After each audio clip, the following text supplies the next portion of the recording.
Now that James Webb is in orbit and giving us some incredible science about the distant universe as well as exoplanets, astronomers are starting to turn their imaginations to what comes next. And probably what comes next is the Habitable Worlds Observatory. That is going to be a telescope that is capable of directly imaging Earth-sized worlds orbiting around sun-like stars. But the problem is that you need to block the light of the star so that the planet, which is 1/10 billionth the brightness of the star, can be observed. And in order to do that, you can block the light on the spacecraft itself. That's a coronagraph. But the other idea is that you can block the light with a large structure in space. The problem is that if you want to be able to move your star shield around so that you can look at different stars, it has to be rigid. It has to be able to not flop around while you're moving it to a different location so you can make your observations very quickly. And that's going to require new ideas in materials. My guest today is Gregg. She is a researcher at NASA Ames Research Center and is working with a team on a new NIAC proposal. And this one is to look at interesting kinds of metamaterials where you've got two different kinds or multiple kinds of materials bonded together that can provide certain kinds of characteristics. And the one that they're looking at is, can you get additional material stiffness in space so that you don't get that wobbling after you move your star shield to a new location? But Christine is really fascinated by different kinds of metamaterials as well as different kinds of objects and structures and topologies and how you can deploy them and assemble stuff in space. And that's something that I'm really interested in, which is space-based assembly. How can you send up a bucket of parts and then build something like Lego in space that could be a lot larger than anything you could launch from the ground? So enjoy this fascinating conversation with Gregg. Christine, you have been working on a vast range of really interesting metamaterials and structures. Can you explain sort of like what is the sort of underlying common thread that's connecting all of this? I sort of went back through all of your research and looked at the different papers that you've done, and I see a lot of things connected by struts that move and have shape. Yeah. So I think I've, for a really long time, been broadly interested in structures and materials, and especially interested in sort of how they relate to space. But, as we've gotten a lot of like 3D printing technology coming up, different manufacturing technologies, as human beings, we've started making what we call metamaterials. And so, a metamaterial, it can mean a lot of different things to a lot of different people, depending on what academic area you're working in. But broadly, it tends to apply to this class of materials where humans have very carefully designed the substructure. And that can be substructure on sort of the atomic level or the micron level, or, in our work, we work at, larger scales to achieve material properties that are not possible in sort of normal materials as we find them in nature. And so I'm really interested in sort of, hey, what cool new things can we do once we understand how to design these materials on the substructure level? And so, if you've seen my work, I primarily work on what we call mechanical metamaterials. So those are sort of typically larger scale structures where we're getting much better stiffness performance per weight than you could get otherwise, or maybe different vibrational materials or effects that you could get otherwise. But there's also really cool things you can do on the EM side. So electromagnetic, doing really interesting optical things, RF cloaking, all sorts of crazy stuff can come out of this. So anyway, I just think it's kind of like science fiction and magic, and that's why I work on it. But it seems like there's a bunch of factors here. Like the one, as you say, is this idea of the metamaterials. I sort of think about, say, the work that NASA is doing with the new rover wheels, where they're using memory metals that will bounce back to an original shape, and various things when you apply current or heat or certain kinds of radiation that they'll take on certain shapes. And that's all really interesting.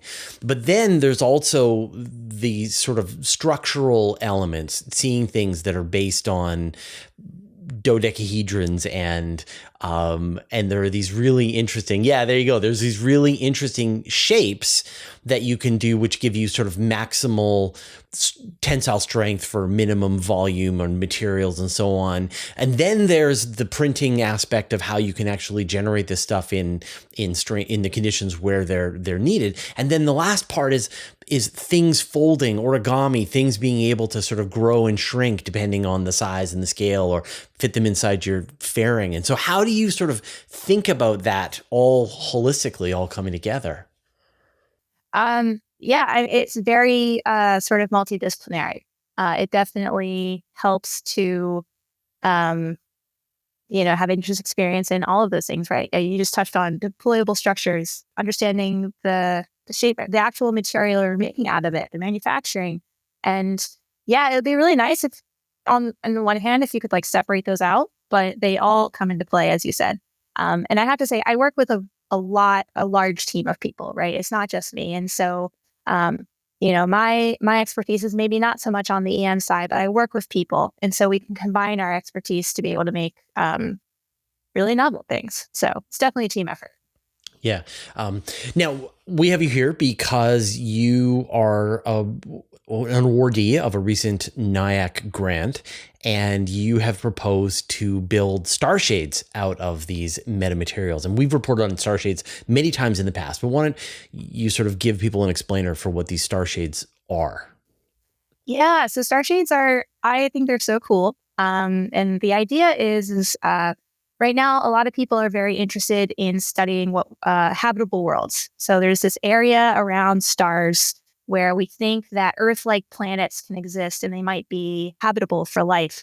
But they're actually relatively close to the star. And they're usually pretty small. And so we haven't really been able to directly observe them, but we really want to, right? Because that's where we're going to find life in the universe. And so there's a lot of different ways to try to do that. But one of the ways that you can try to observe them is use a starshade. And what that starshade does is it blocks out most of the light from the star so that you can see the really faint light of that star reflecting off of these very small planets sort of really close to the star. And so there's a lot of different proposals who have proposed using this. And, a lot of different people are looking at different ways to make them. But it's an exciting idea because it means that we could see these habitable worlds. Yeah. In fact, another NIAC grant was awarded to John Mather for doing an inflatable star shield. So I guess, you're up against a Nobel Prize winner. It should be fine. No, not up against. So actually this proposal is looking at basically the same mission, but looking at sort of the assembly side and can we use metamaterials. And his is looking at doing the inflatable. So definitely not competition. John sort of supported this proposal. It's just looking at the best way to do that mission, Well, which I'm I sure I'll think be is able really to get cool. his perspective as well. So that'll be great. So then, I think people are familiar, and at this point, I'm sure we're going to be showing off some animations of the star shield that had been proposed to go with the Habitable Worlds Observatory and maybe even the HabEx mission, where you've got this cylinder that is folded up and then it unfurls this petal-like flower that then goes and blocks the light from the star and lets the light of the planets go. So how would the structure that you're proposing be different or similar from that animation that has just wrapped up? So both will be trying to find the same shape, right? The shape we want and sort of that outer line of those petals, that's the goal.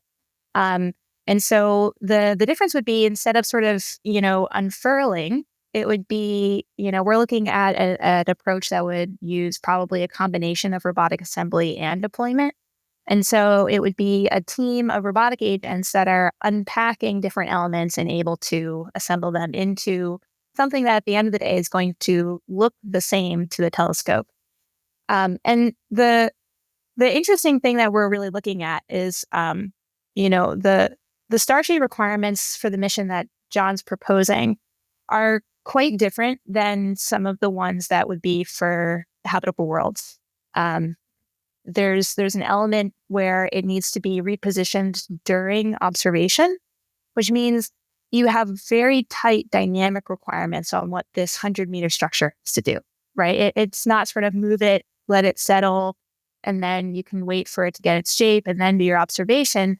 You need it to sort of be settling very quickly throughout the entire time you're doing the observation, which is why we were excited to look at the application of this certain type of metamaterial through this application. Is because these metamaterials have been found they can have twice sort of the amount of damping as you would expect for the amount of stiffness that they have. So, for this particular Starshade, which we think is going to be really dynamics limited, which means we need it to settle at each time we move it, we think it could be a really interesting solution. So you mentioned sort of the metamaterials. So what are the metamaterials that you've identified that might be good candidates? Yeah. So I have two primary collaborators, Professor Seraph Toll at the University of Michigan and Professor Othman Odiri-Idrisi at the University of Texas at Austin. And they have been working on this class of, I think they call them meta-damping materials, where, as I said, in typical material world, the more stiffness that a material has, the less damping it has. It's just sort of a natural trade-off. But they've found a way to, by, again, carefully designing that metastructure, carefully putting in multiple different materials to be able to increase by a factor of 2 the damping that you get for that same amount of stiffness per weight. Again, stiffness per weight is really what's going to drive these lightweight structural mechanics for these types of structures. Right. And I guess I sort of think about that original version, the one where I guess it spins and the petals unfurl.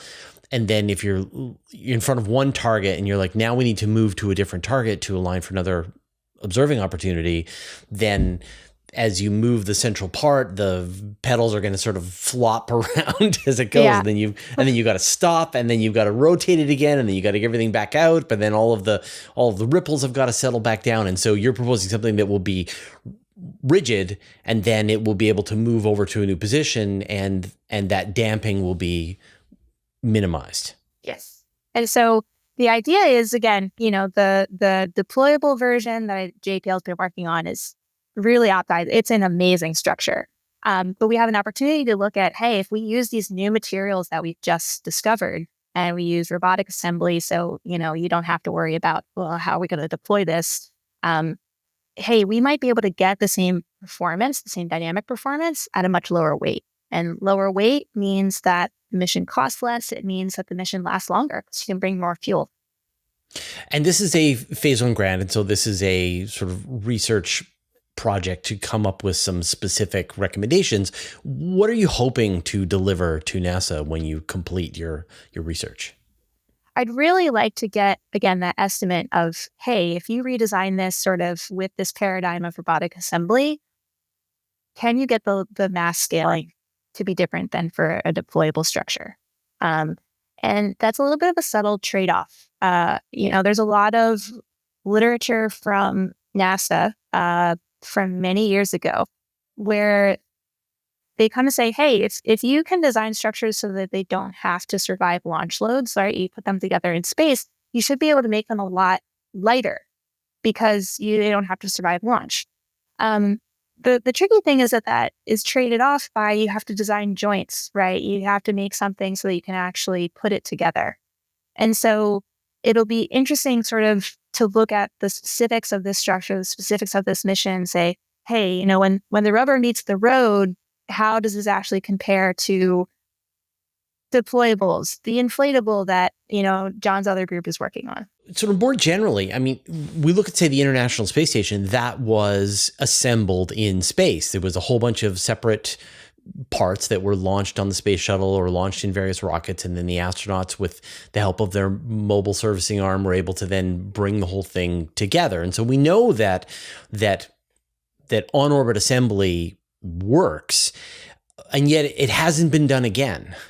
Maybe it's going to happen with the upcoming Lunar Gateway, but it feels like there's this real opportunity for smaller things to come together. And yet all this technology is being developed about, as I said, sort of topological ideas, as well as structural ideas, as well as material ideas, as well as process 3D printing. So where sort of more generally do you see there being some really low-hanging fruit for us to be able to kind of move into that world of on-orbit assembly, maybe even on-orbit manufacturing of structural elements? Yeah, I think just sort of putting together these basic truss-like structures is a good application to start.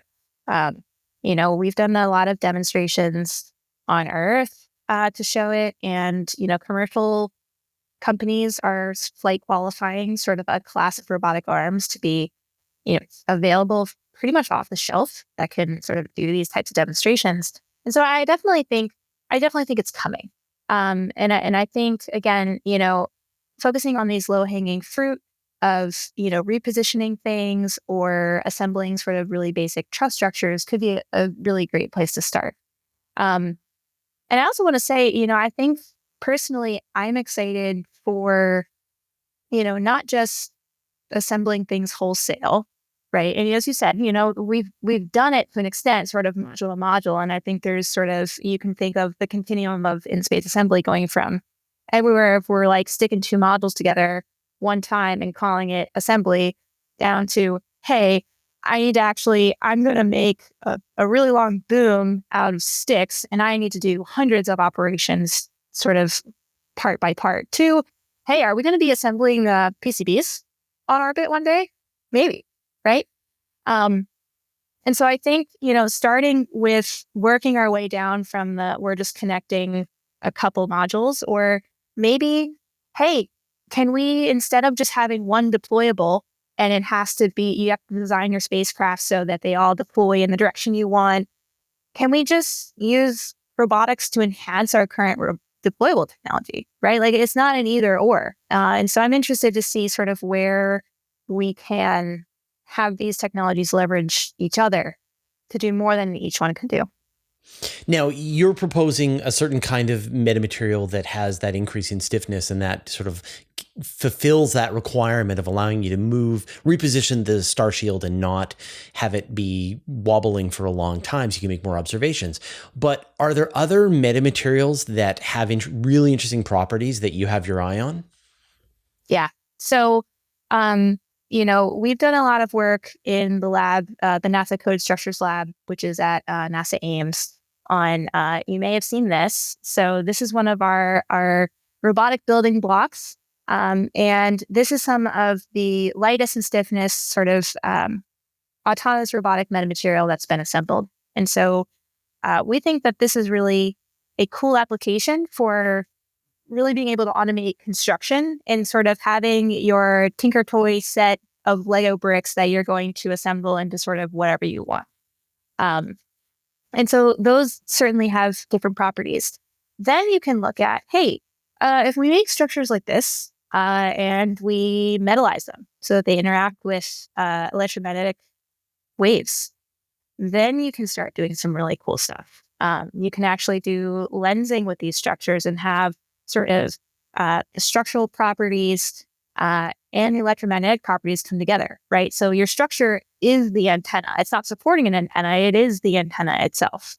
So there's all sorts of creative stuff that you can do that we're interested in looking at. But that cool dodecahedron that you just showed me. Cuboctahedron. Oh, sorry, what is it? Yeah, it's a cube with the corners cut off.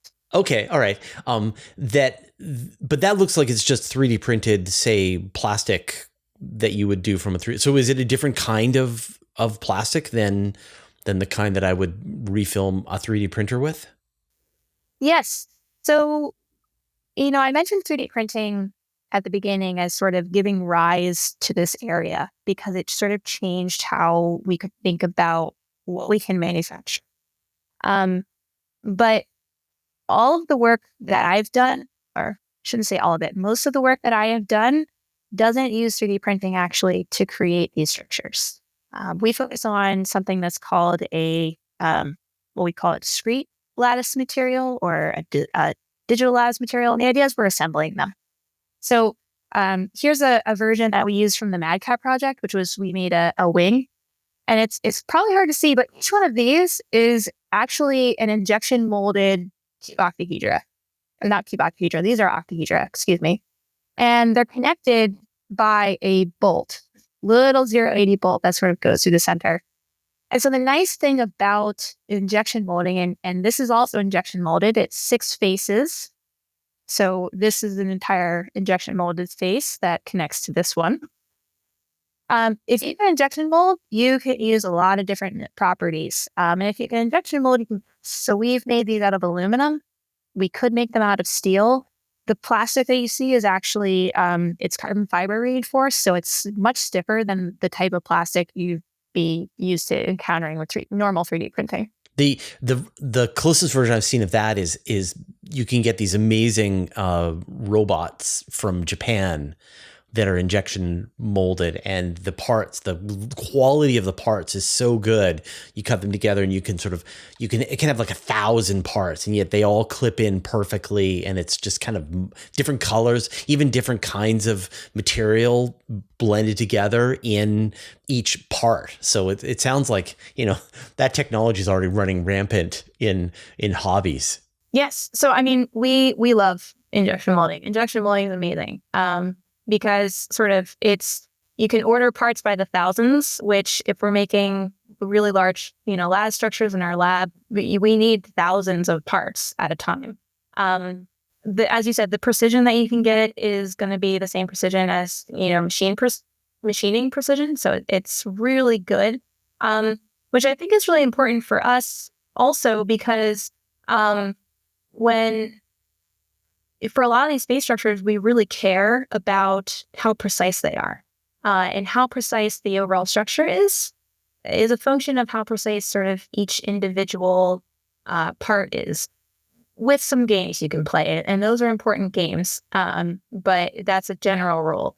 And so, we've actually had trouble studying the precision of these structures because, we can't measure the error. The error is sort of below our measurement noise floor because the injection molded parts are so good that the thing we make out of them is then also really, really precise. So it's a funny thing. It's obviously a nice quality, but it's been causing us some experimental headache. Right. But I think we sort of imagine this future where you've got some kind of 3D printer that goes to space. I know they have them on the International Space Station. And then this thing is, extruding trusses out of some spinneret. And then some other part of it is assembling them together. But a good middle stage first is let's just send up a bag of truss parts and then have the robot build a truss in space. Yeah. I mean, I don't think, as you said, it's not going to be an either or technology, right? I think each application is going to demand a certain, manufacturing technology. It might just be availability. But, in the near term, we're going to be sending stuff up.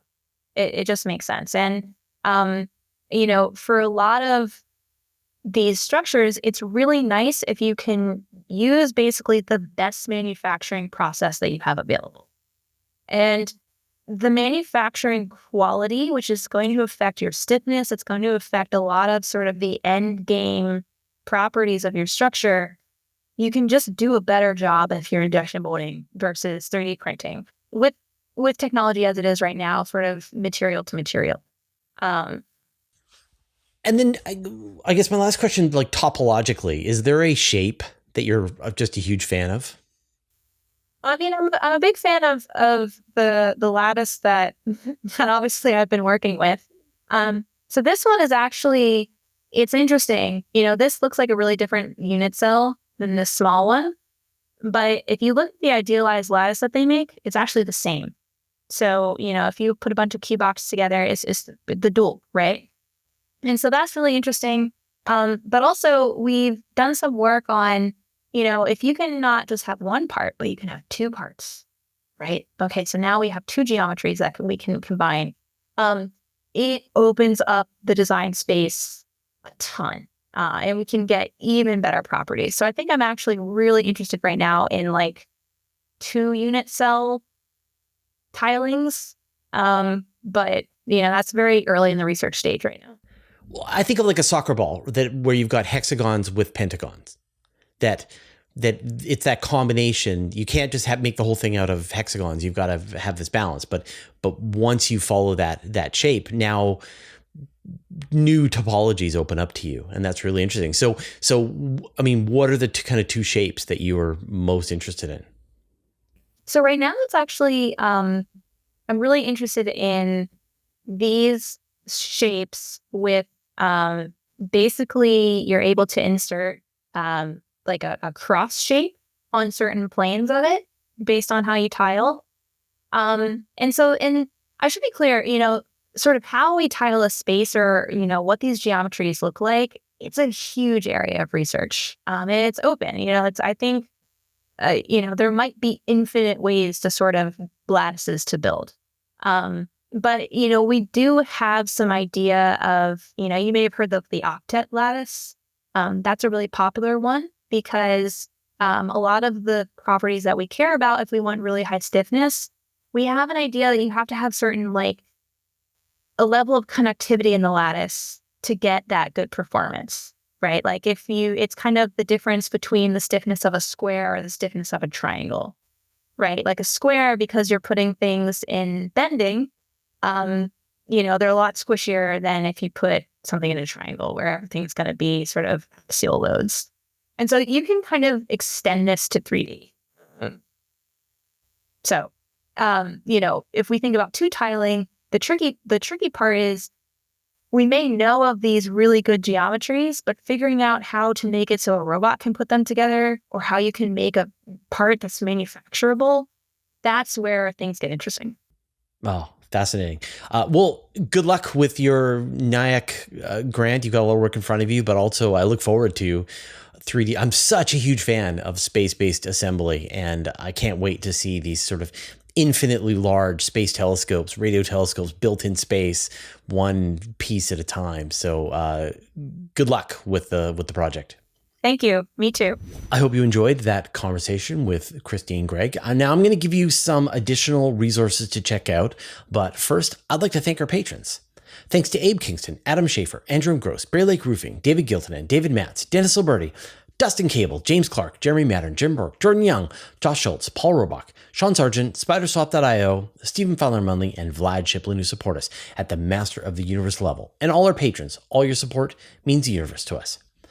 So we are in NIAC 2025 season, and that means that I am in the process of interviewing every single NIAC recipient that I can get my hands on. And Christine was the second interview that I've done this run so far. Now we have a playlist where you can see all of the interviews that we've done both this season and on the previous seasons. There are dozens of interviews that I promise will blow your mind when you think about the cool ideas on how we could be exploring space, understanding the universe better, and hopefully see new worlds in ways that we've just never seen them before. So definitely check out all of the NIAC interviews that we've done.